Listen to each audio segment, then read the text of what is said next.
So about 40% of U.S. households where the head of the household is between 35 and 64 are expected to run short of money in retirement. That's according to a report in 2019 by the Employee Benefit Research Institute. The pandemic has likely made this situation much worse. Joining me is Dave Baker in Detroit, Michigan. Dave, what are some of the factors influencing this startling projection for retirees?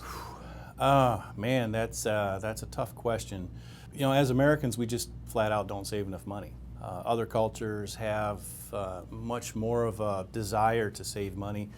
We're what's in it for us now type culture, and unfortunately, there's a lot of people that embrace that culture wholeheartedly, which doesn't really allow them much money to save for retirement, and that means that they are going to come up short. Part of what we do is trying to work with people younger in life and at least give them the knowledge that you need to be setting aside dollars for retirement and do a better job. So having good asset allocation while you're young, knowing what your number is, and what I mean by that is how much do you need to be saving to get to that retirement. And then once you get to retirement, it's the same question, what's your number, but it's not what number do you need to save to get, it's what kind of rate of return do you need to get on what you have accumulated and to get you through retirement, because in retirement there's longevity risk. People are living a lot longer than they ever have. There's healthcare risk.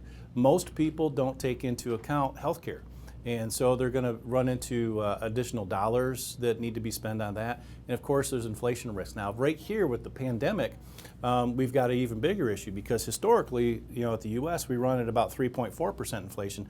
Now we're sitting at 5.9, and I've seen some numbers over 7.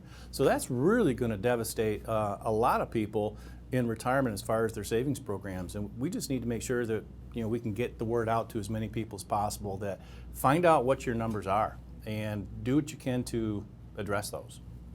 Dave, does the 4% rule of distribution actually make sense now? Man, the 4% rule is a hot topic, and it's been around for a long time. And it really goes back to the olden days. So, I mean, I've been doing this for 30 years, so when I'm talking about the olden days, I'm talking about prior to my time in the business. But the old portfolio model back then was in retirement you need to have 60% equities, 40% bonds. And it was the thought that the 40% bonds would offset any risk and you could weather any storm, and you could withdraw 4% from that portfolio without really having to worry about drawing down those dollars to zero and running out of money. Well, since that time, interest rates have gone down dramatically to offset the recessions. Stock market's been up, it's been down. There's a lot of confusion as to what's going to happen with a typical portfolio.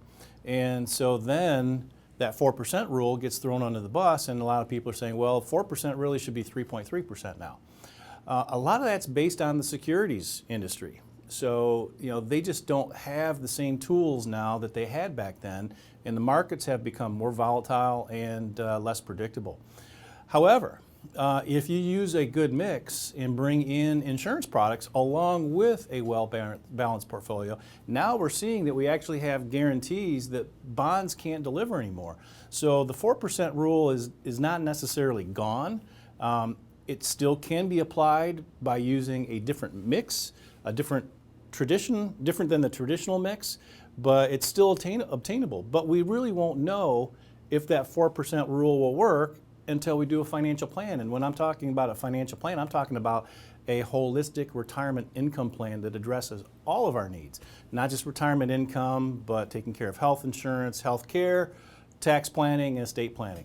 So the 4% rule can still be alive when applied properly.